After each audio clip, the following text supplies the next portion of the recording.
Abril de 1945. Países Bajos Occidentales. Los suelos de madera del edificio escolar de Octavel crujían bajo las pesadas botas militares. El teniente general Charles Foulkes extendía mapas sobre una mesa vieja y rayada. Afuera, la campiña holandesa lucía apacible bajo el sol primaveral. Pero todos en esa sala sabían lo que realmente estaba sucediendo. 4,5 millones de personas morían de hambre a solo unos kilómetros de distancia. 500 holandeses morían cada día. La cifra se había vuelto tan normal que los oficiales apenas reaccionaban al oírla. 500 madres, padres y niños cada día. La situación ya tenía nombre. Lo llamaban el invierno del hambre, y estaba matando a todo un país. Mientras el mundo observaba, Foulkes observaba el mapa que mostraba 6 zonas holandesas aún controladas por Alemania. No eran lugares pequeños. Frisia, Groninga, Drenthe, Overijssel, Holanda Septentrional, Holanda Meridional, 16,000 kilómetros cuadrados de tierras de cultivo inundadas, ciudades antiguas y gente desesperada. Los alemanes habían abierto las compuertas en 1944, inundando extensas zonas para frenar el avance del ejército aliado. Funcionó. Ahora, el agua se asentaba allí como un foso protector alrededor de un castillo de antaño. Pero este castillo albergaba a millones de prisioneros que no habían comido de verdad en meses. Los holandeses comían bulbos de tulipán, comían remolacha azucarera destinada a las vacas, comían todo lo que encontraban, y aún así morían cientos de personas a diario. El pensamiento militar habitual era claro y duro. Se atacaba, se avanzaba con tanques y cañones pesados, se luchaba calle por calle, casa por casa, hasta que el enemigo se rendía o moría. Los líderes británicos lo habían hecho así desde 1939 y no veían motivos para cambiar ahora. El plan ya estaba trazado. El primer ejército canadiense atacaría a través de las tierras bajas inundadas, lucharía a través de las posiciones alemanas protegidas y finalmente capturaría las principales ciudades: Ámsterdam, Rotterdam, La Haya, Utrecht. 4 de las ciudades más importantes de Europa, todas repletas de gente hambrienta y soldados alemanes atrapados, a quienes se les había ordenado luchar hasta la muerte. Los generales en Londres calcularon que tardaría 3 meses, quizá 4. Calcularon que 60,000 soldados aliados morirían o resultarían heridos. No se molestaron en calcular cuántos civiles holandeses morirían porque la cifra era demasiado terrible para decirla en voz alta. Cuando se libra una batalla urbana en lugares llenos de gente hambrienta, cuando se bombardean edificios de apartamentos y barrios, cuando se inundan las calles con fuego de tanques y artillería, muere gente, mucha gente. Los generales británicos lo sabían, lo aceptaron como el precio de la victoria. La guerra era terrible, y las situaciones terribles no permitían acuerdos. Pero Charles Foulkes no era un general típico. Había comenzado la guerra como oficial de oficina, no como comandante de combate. Otros generales habían liderado tropas en Normandía y combatido en Francia.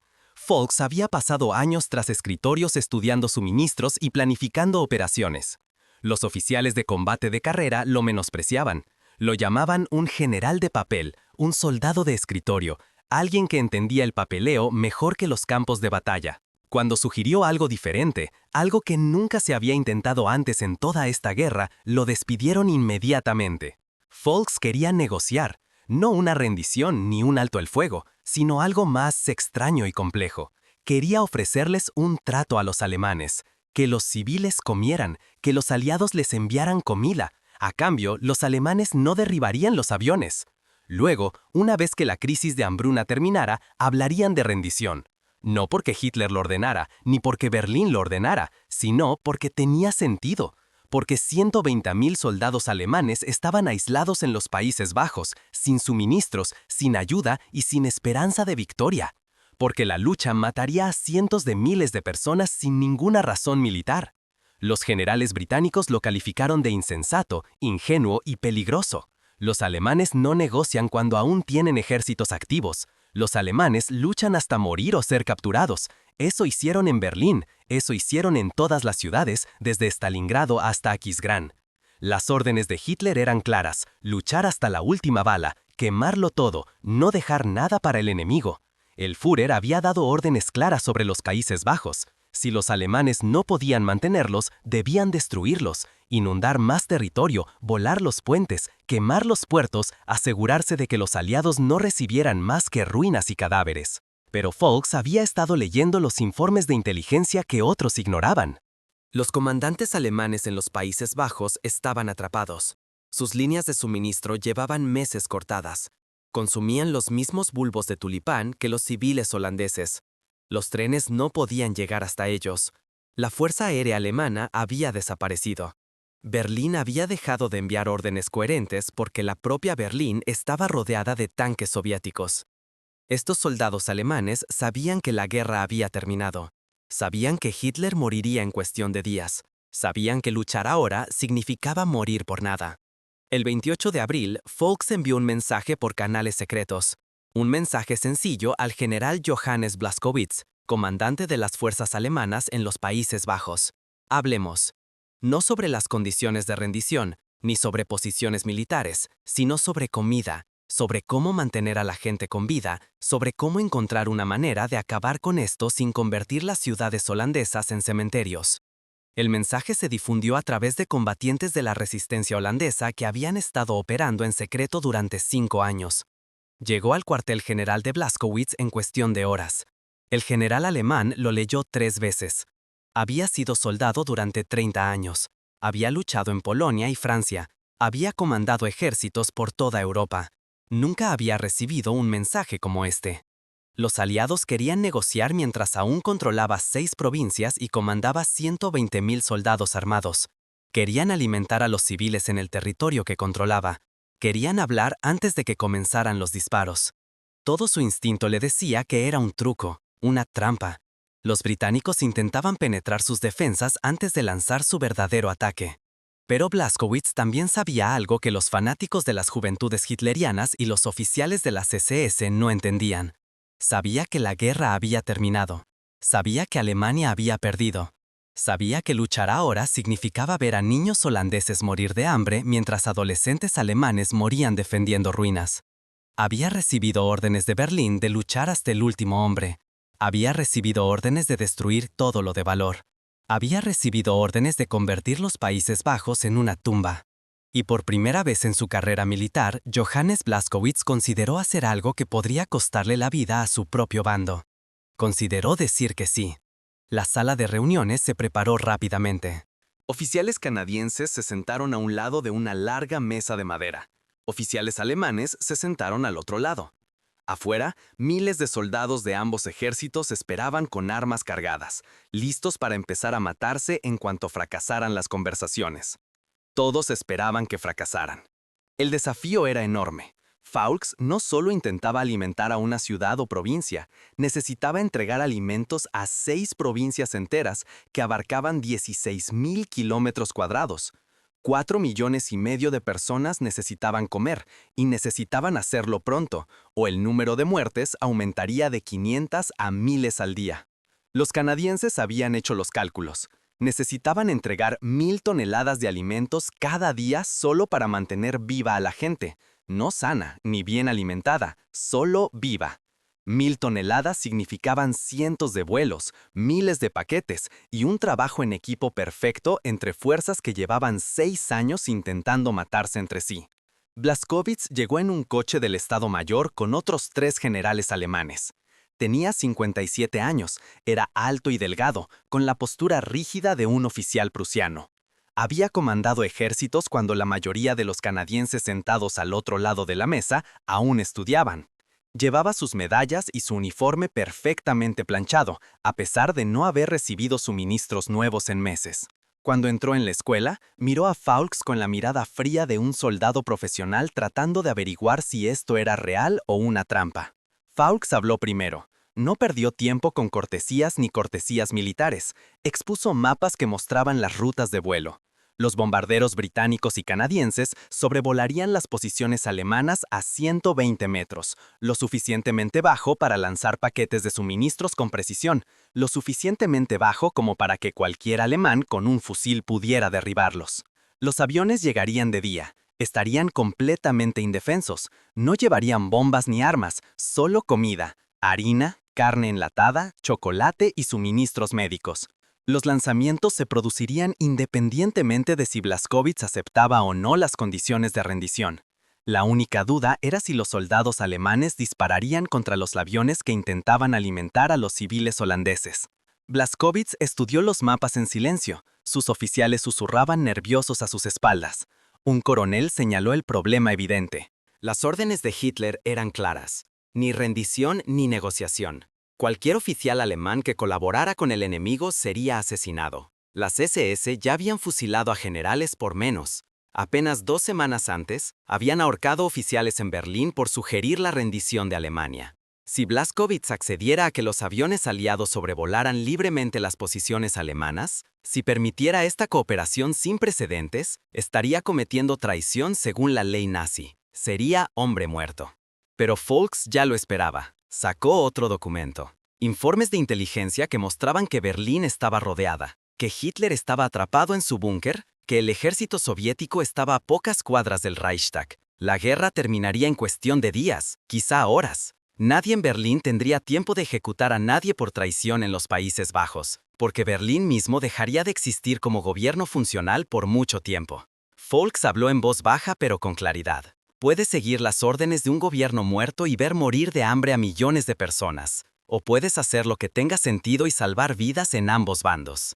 El coronel alemán se opuso de inmediato. Incluso si Berlín caía, las unidades de las SS en los Países Bajos jamás se rendirían. Habían aprendido las ideas nazis desde niños, creían en luchar hasta la última bala. Si Blaskowitz permitía el paso de los aviones aliados, si iniciaba negociaciones, las SS lo matarían antes de que los canadienses pudieran protegerlo. El coronel no se equivocaba. Todos en esa sala sabían de los escuadrones de ejecución de las SS que perseguían a los oficiales que parecían desleales. Blaskowitz estaría firmando su propia sentencia. Volks tenía una última carta que jugar. Trajo oficiales del gobierno militar canadiense especializados en ayudar a los necesitados. Desarrollaron planes detallados que mostraban exactamente cómo funcionaría la distribución de alimentos. Los equipos canadienses ya habían mapeado cada pueblo, cada barrio, cada punto de distribución en las provincias ocupadas. Sabían qué edificios seguían en pie, qué carreteras eran transitables y qué puentes no habían sido destruidos. Tenían listas de miembros de la resistencia holandesa que podían ayudar a organizar la distribución. Habían calculado con precisión la cantidad de alimentos que necesitaba cada zona. No era una promesa vaga. Era un plan completo que podría empezar en 24 horas. Uno de los oficiales canadienses sacó fotografías, imágenes de niños holandeses con vientres hinchados y ojos hundidos. Imágenes de cadáveres en las calles de Amsterdam porque la gente ya no tenía fuerzas para enterrarlos. Imágenes de hospitales donde los médicos veían morir a pacientes por falta de comida, medicinas y esperanza. El agente las colocó frente a Blaskowitz una por una. No dijo nada, no hacía falta. Las fotografías lo decían todo. Blaskowitz se recostó en su silla, guardó silencio un buen rato. Afuera, la tarde primaveral se convertía en noche.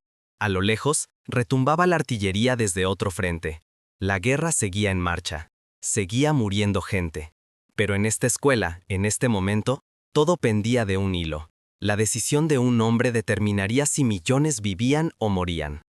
Finalmente, Blaskowitz habló. No podía aceptar las condiciones de la rendición.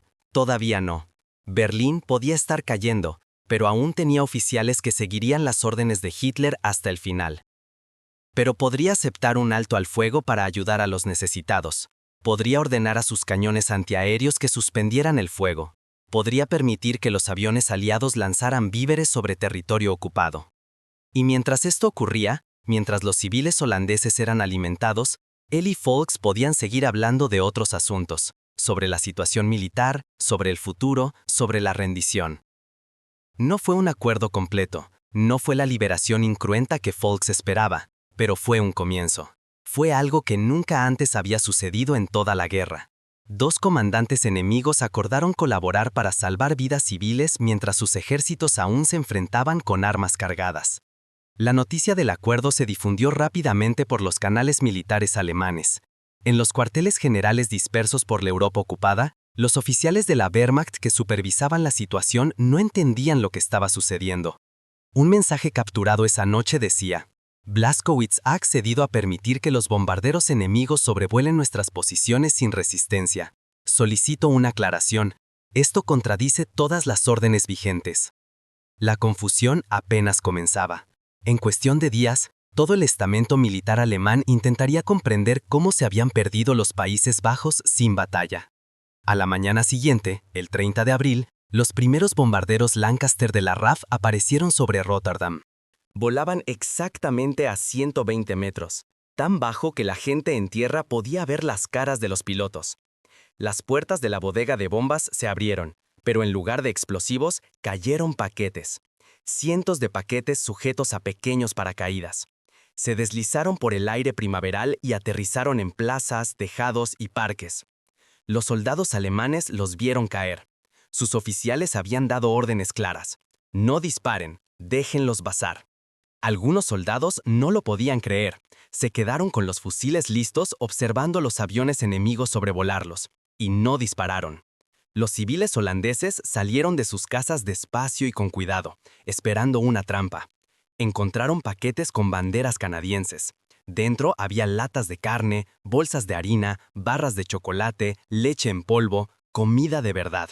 La primera comida de verdad que muchos de ellos habían visto en 6 meses.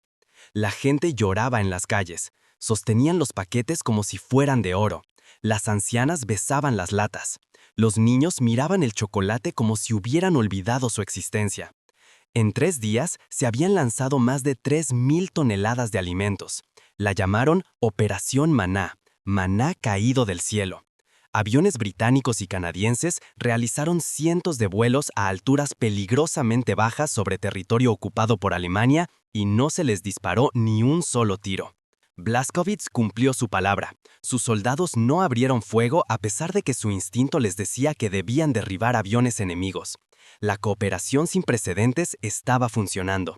La gente comía. El número de muertos empezó a disminuir. 500 al día se convirtieron en 300, luego en 200, luego en menos. Y en la escuela de Achterfeld, Falks y Blaskowitz siguieron hablando. Mientras continuaban los envíos de alimentos, algo ocurrió en Berlín que lo cambió todo. La mañana del 30 de abril de 1945, Adolf Hitler se metió una pistola en la boca y apretó el gatillo. El hombre que había ordenado a Alemania luchar hasta la última bala, que había ordenado a sus ejércitos quemarlo todo antes que rendirse, que había amenazado con la ejecución de cualquier oficial que mostrara debilidad, estaba muerto. La noticia se difundió lentamente por las líneas de comunicación interrumpidas, pero para el 1 de mayo, Blaskowitz supo que el gobierno que lo habría ejecutado por negociar con el enemigo ya no existía. El principal obstáculo para la rendición simplemente había desaparecido. Los envíos de alimentos continuaron sin descanso. Para el 4 de mayo, más de 11.000 toneladas de suministros habían llegado a la población civil holandesa. Las cifras, antes y después, contaban una historia increíble. Antes de que comenzara la operación, 4,5 millones de personas se enfrentaban a una hambruna inminente, con 500 muriendo cada día. Tras solo una semana de entrega de alimentos, la tasa de mortalidad se había reducido a menos de 50 al día. No era la situación ideal, seguía muriendo gente, pero la catástrofe se había detenido, la muerte masiva se había evitado. Las tripulaciones aéreas canadienses y británicas habían realizado más de 1.000 misiones en territorio controlado por Alemania, y ningún avión había sido derribado, ningún piloto había muerto. La cooperación entre enemigos había salvado más vidas en una semana que meses de combate. En la escuela de Achterfeld, la negociación dio un giro. Blaskowitz ya no tenía excusas. Hitler había muerto. Berlín había caído en manos de los soviéticos. El gobierno alemán, que aún existía, estaba sumido en el caos, con diferentes grupos atribuyéndose la autoridad mientras la nación se derrumbaba a su alrededor. Falks aprovechó su ventaja. Sus 120.000 soldados están aislados. No llegan suministros, ni refuerzos, ni esperanza de victoria. Cada día que esperan significa que más hombres morirán en vano. Ríndanse ahora y podremos completar la liberación sin disparar un tiro. Pero la situación era más compleja que la simple lógica militar. Blaskowitz comandaba unidades regulares del ejército alemán, pero no las unidades de las SS dispersas por los Países Bajos. Estos fanáticos aún creían en las ideas nazis, aún creían que Alemania podía ganar, aún seguían las últimas órdenes de Hitler, aunque éste ya estuviera muerto. Blaskowitz sabía que si ordenaba una rendición general, las SS no calificaría de traición. Comenzarían a ejecutar a oficiales alemanes. Incluso, podrían atacar a las fuerzas canadienses, desencadenando la masacre que todos intentaban evitar. Había que tratar con cuidado a las SS, como bombas sin explotar, que podrían estallar en cualquier momento. Las comunicaciones alemanas interceptadas revelaron el caos y la incredulidad reinantes en el cuartel general de la Wehrmacht. Los operadores de radio captaron docenas de mensajes entre generales alemanes que intentaban comprender qué estaba sucediendo. Un mensaje decía: los canadienses han logrado lo imposible. Están alimentando a los civiles de nuestro enemigo con nuestro permiso, mientras aún conservamos nuestras armas. Otro general comunicó por radio: solicito aclaración sobre las acciones de Blaskowitz. Esto contradice todo protocolo militar. Un comandante de las SS, presa del pánico, exigió saber por qué Blaskowitz permitía que aviones enemigos sobrevolaran posiciones alemanas. Esto es una traición al Führer y al Reich, escribió el oficial de las SS. Exijo una explicación inmediata. Desde Berlín, en uno de los últimos mensajes claros antes del colapso del gobierno, un alto oficial envió: situación en los Países Bajos incomprensible. Un ejército funcional negocia la rendición mientras aún está armado y posicionado. Así no se entrenaba a los soldados alemanes para terminar las guerras. Blaskowitz no respondió a la mayoría de estos mensajes. Sabía que las SS jamás lo entenderían. Habían sido entrenados desde niños para valorar la muerte por encima del deshonor, el sacrificio por encima de la rendición, la destrucción por encima del compromiso. El 5 de mayo, Blaskowitz tomó su decisión. Envió mensajes a todos sus comandantes ordenándoles que se prepararan para la capitulación. No para la rendición, sino para la capitulación. La elección de la palabra importaba. Rendirse significaba derrota. Capitular significaba que la guerra había terminado y que seguir luchando no servía de nada. A las 8 de la mañana, Blaskowitz y sus oficiales superiores llegaron al hotel de Wereld, en la pequeña ciudad de Wageningen. Los oficiales canadienses ya estaban allí. El edificio se había preparado rápidamente para una ceremonia formal. Alguien había encontrado una mesa y sillas adecuadas. Un soldado canadiense había escrito los documentos de rendición en una máquina de escribir prestada. Afuera, los civiles holandeses se reunían en las calles, susurrando nerviosamente, temerosos de esperar que la ocupación pudiera terminar sin que sus ciudades fueran destruidas. Blaskowitz firmó los documentos a las 9:15 de la mañana. Su pulso era firme, no mostraba ninguna emoción. Había comandado ejércitos para Alemania y ahora ponía fin al control alemán sobre 6 provincias holandesas que abarcaban 16.000 kilómetros cuadrados. 120.000 soldados alemanes depondrían las armas. La mayor rendición incruenta tuvo lugar con pluma y papel en un pequeño hotel mientras el sol primaveral brillaba a través de las ventanas. Sin bombardeos de artillería, sin asaltos de tanques, sin ciudades en llamas. Solo firmas en documentos y la silenciosa aceptación de que seguir luchando no tenía sentido. La noticia corrió como la pólvora por las provincias holandesas. Las fuerzas canadienses comenzaron a avanzar hacia las principales ciudades en cuestión de horas. Los tanques Sherman recorrieron las calles de Ámsterdam, pero no disparaban, estaban cubiertos de flores. Los civiles holandeses habían estado guardando tulipanes, escondiéndolos, esperando este momento. Salieron de sus casas con flores, banderas y cintas naranjas. El naranja era el color de la familia real holandesa. El naranja era el color de la libertad. Durante 5 años, mostrar el color naranja había significado arresto o ejecución. Ahora, la gente cubría cada tanque canadiense, cada jeep, cada soldado con flores naranjas, hasta que los vehículos militares parecían carrozas de desfile en lugar de instrumentos de guerra. La escena en la Plaza Dam de Ámsterdam el 7 de mayo fue algo inimaginable tan solo 2 semanas antes. Miles de civiles holandeses abarrotaron la plaza, llorando, riendo y cantando. Soldados canadienses se movían entre la multitud, repartiendo barras de chocolate a niños que nunca lo habían probado.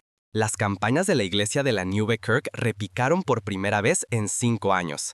Los alemanes habían prohibido el repique de campanas, porque podría indicar actividades de resistencia.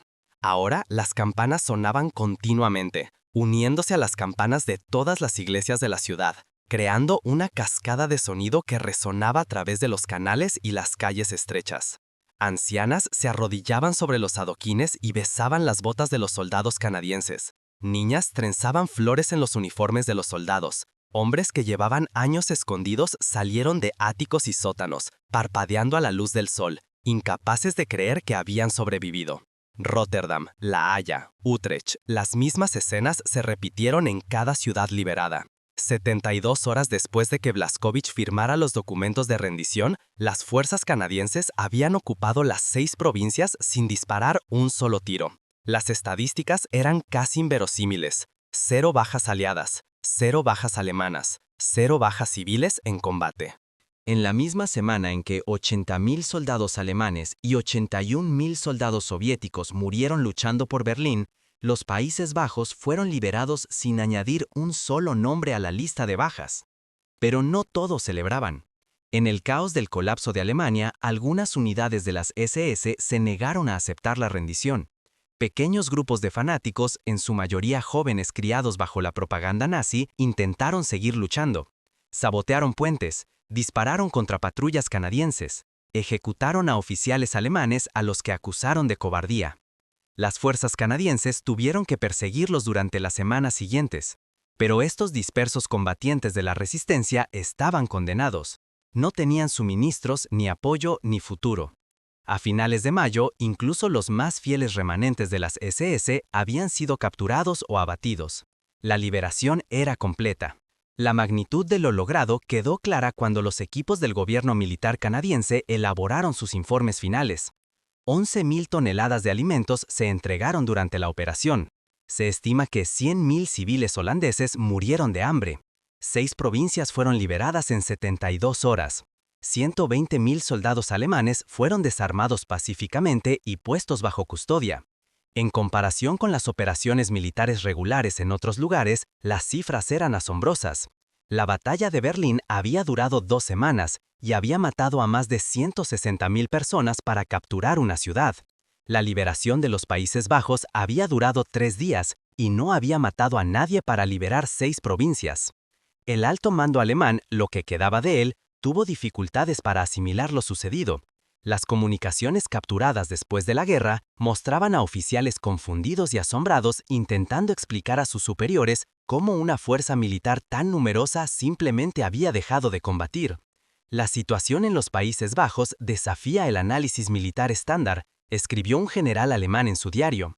Blaskowitz logró lo que parece ser una conclusión honorable para una situación imposible, pero al hacerlo violó todos los principios que nos enseñaron. Otro memorándum del alto mando afirmaba: la rendición incruenta de 6 provincias representa un pragmatismo brillante o un fracaso catastrófico del espíritu militar alemán. La historia lo juzgará. Un oficial superior de la Wehrmacht anotó en su diario: esperábamos que los canadienses bombardearan nuestras posiciones durante semanas. En cambio, alimentaron a nuestro enemigo y nos convencieron de someternos. Esta no es la guerra que estudiamos en la academia. La maquinaria de propaganda nazi, que había pasado años proclamando que los soldados alemanes lucharían hasta la muerte, ignoró discretamente la rendición de los Países Bajos. No encajaba con su versión, era inexplicable, así que fingieron que no había sucedido. La guerra en Europa terminó oficialmente el 8 de mayo de 1945, apenas 3 días después de la liberación de los Países Bajos. Pero para el pueblo neerlandés y los soldados canadienses que los liberaron, el 5 de mayo se convirtió en la fecha más importante. Mientras el resto del mundo celebraba el Día de la Victoria el 8, los Países Bajos conmemoraban el Día de la Liberación el 5. No era una fecha más en el calendario, fue el día en que su nación resurgió sin ser destruida en el proceso. Fue el día en que aprendieron que a veces los enemigos podían elegir la humanidad sobre el odio, la negociación sobre la destrucción, la sabiduría sobre la guerra. En los meses posteriores a la liberación, el vínculo entre Canadá y los Países Bajos se fortaleció de una forma inesperada. Familias holandesas comenzaron a adoptar las tumbas de los soldados canadienses que habían muerto luchando por la liberación de su país. No solo los cuidaban o los visitaban ocasionalmente, sino que los adoptaban como familiares. Colocaban flores en las tumbas cada semana, aprendieron los nombres y las historias de los soldados, contaron a sus hijos historias sobre estos jóvenes que habían cruzado el océano para luchar por desconocidos. A finales de 1945, las 7.600 tumbas de guerra canadienses en los Países Bajos habían sido adoptadas por familias holandesas, todas y cada una. La práctica continuó durante décadas. Los abuelos que vivieron la liberación enseñaron a sus nietos a cuidar estas tumbas. Los soldados canadienses fallecidos pasaron a formar parte de las familias holandesas, recordados y honrados como si fueran parientes consanguíneos. El gobierno neerlandés quiso mostrar su gratitud de forma más visible. En 1946, los Países Bajos enviaron 20.000 bulbos de tulipán a Ottawa, la capital de Canadá. Se trataba de un regalo único, un simple agradecimiento por la liberación. Pero el gesto conmovió profundamente a ambas naciones. Los tulipanes florecieron en los parques de Ottawa esa primavera, cubriendo el terreno con colores que recordaban a todos el significado de la liberación. El regalo se convirtió en una tradición anual. Cada año, desde 1946, los Países Bajos han enviado 20.000 bulbos de tulipán a Canadá. Durante casi 80 años, sin faltar ni un solo año, los tulipanes de los Países Bajos han florecido en Ottawa como un recordatorio vivo de liberación y amistad. El Festival Canadiense del Tulipán, que comenzó celebrando estos regalos, se convirtió en uno de los festivales de tulipanes más grandes del mundo. Millones de personas visitan Ottawa cada mayo para ver flores que representan una de las amistades internacionales más duraderas de la historia. Charles Foulkes, el general canadiense que arriesgó su carrera y reputación para negociar en lugar de atacar, recibió el reconocimiento de múltiples naciones después de la guerra. El gobierno holandés le otorgó la Gran Cruz de Caballero de la Orden de Orange-Nassau, una de sus más altas condecoraciones. Los británicos lo nombraron Comendador de la Orden del Baño. Continuó su carrera militar y llegó a ser jefe del Estado Mayor del Ejército canadiense. Pero Foulkes nunca habló mucho de la liberación de los Países Bajos. Cuando le preguntaban al respecto en entrevistas, desviaba el crédito hacia sus soldados y hacia el propio pueblo neerlandés. Parecía incómodo con los elogios por hacer lo que consideraba simple sentido común. ¿Por qué destruir ciudades y matar civiles si se puede lograr el mismo objetivo militar mediante la negociación? La pregunta le parecía obvia, aunque la respuesta había escapado a los estrategas militares durante la mayor parte de la historia de la humanidad. Johannes Blaskowitz no recibió ningún reconocimiento de Alemania. No podía. A ojos alemanes, había entregado un ejército funcional que aún conservaba sus armas y posiciones. Había colaborado con el enemigo. Había violado las últimas órdenes de Hitler. Al terminar la guerra, Blaskowitz fue arrestado por los aliados, no como un héroe, sino como un criminal de guerra. Fue acusado de diversos delitos relacionados con su servicio anterior en Polonia. El juicio se prolongó durante 3 años.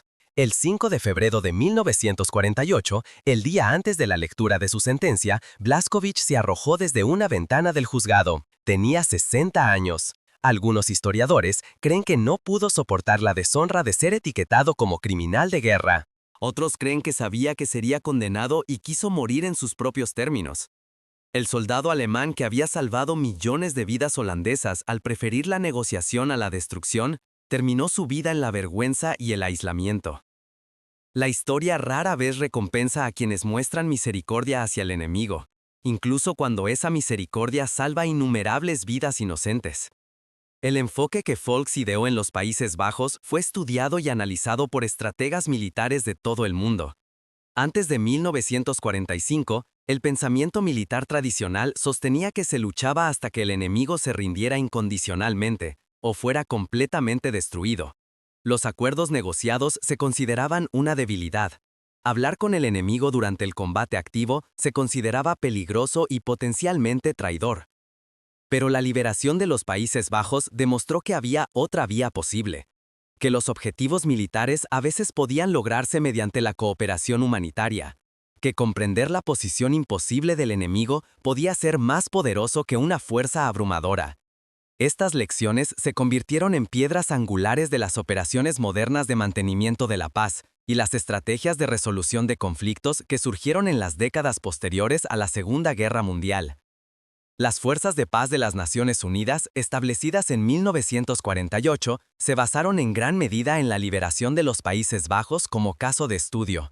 Los observadores militares señalaron que Volks había triunfado porque comprendía que los comandantes alemanes en los Países Bajos estaban atrapados en una situación imposible. No podían ganar, no podían retirarse, no podían conseguir suministros ni refuerzos. La lucha no lograría nada más que la muerte. Al ofrecerles una manera de terminar la situación que no requería cargos por suicidio ni últimas defensas, Volks les dio permiso para actuar según lo que ya sabían que era verdad.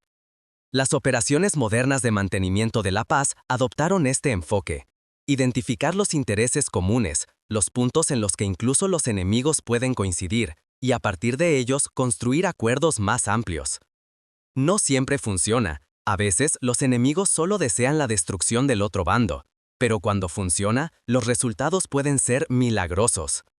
La relación entre Canadá y los Países Bajos se convirtió en algo único en las relaciones internacionales. No se trataba solo de amistad diplomática o alianzas comerciales. Era un afecto genuino entre pueblos enteros. Los escolares holandeses aprendieron historia canadiense. Los veteranos canadienses peregrinaron a los Países Bajos y fueron tratados como reyes donde quiera que iban. Cuando la princesa Margarita de los Países Bajos nació en 1943 en Ottawa, donde la familia real holandesa se había refugiado durante la guerra, el gobierno canadiense declaró temporalmente extraterritorial su habitación de hospital para que tuviera ciudadanía holandesa exclusiva. Cuando estos veteranos envejecieron y comenzaron a morir, las familias holandesas asistieron a sus funerales en Canadá. Cuando los últimos supervivientes de la liberación visitaron los Países Bajos, entre los 80 y los 90 años, multitudes holandesas se congregaron en las calles para vitorearlos. La gratitud nunca se desvaneció, nunca se volvió rutinaria ni vacía, permaneció genuina a través de las generaciones.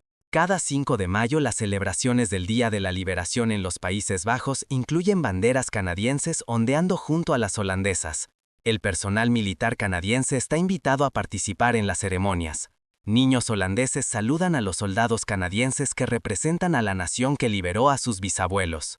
Los discursos pronunciados en el Día de la Liberación enfatizan constantemente no solo la libertad que se logró, sino cómo se logró. La liberación de los Países Bajos es una prueba de que, incluso en una guerra total, incluso frente a enemigos fanáticos, incluso cuando el sentido común exige violencia, puede haber otro camino.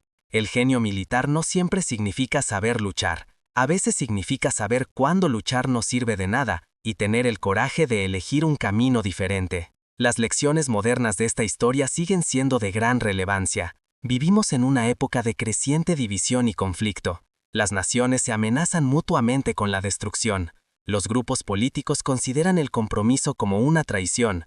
El lenguaje de la guerra, de la victoria total y la rendición incondicional, domina las discusiones sobre todo, desde la política hasta los negocios y las relaciones personales. Pero la liberación de los Países Bajos nos recuerda que incluso en los momentos más oscuros de la historia de la humanidad, incluso entre enemigos que pasaron años intentando matarse entre sí, la sabiduría y la humanidad podían triunfar. 2 generales se enfrentaron a una situación imposible y optaron por salvar vidas en lugar de seguir las reglas. Optaron por la negociación en lugar de la violencia. Eligieron el camino más difícil de dialogar con los enemigos en lugar del más fácil de simplemente destruirlos. La lección no es que la violencia nunca sea necesaria. A veces sí lo es. La lección es que la violencia no siempre es necesaria, incluso cuando todos la asumen. La lección es que las victorias militares más poderosas a veces se logran sin disparar un solo tiro. Esa verdadera fuerza incluye la sabiduría para reconocer cuando el enemigo está derrotado y la compasión para permitirle aceptarlo sin derramamiento de sangre innecesario. Esa innovación en la guerra no se limita solo a mejores armas o tácticas, sino a una mejor reflexión sobre lo que se supone que debe lograr la guerra. 6 provincias holandesas, 16.000 kilómetros cuadrados, 4,5 millones de personas, todas liberadas en 72 horas sin batalla. Esto sucedió porque dos hombres decidieron ver a sus enemigos como seres humanos atrapados en una situación imposible en lugar de como objetivos a ser destruidos.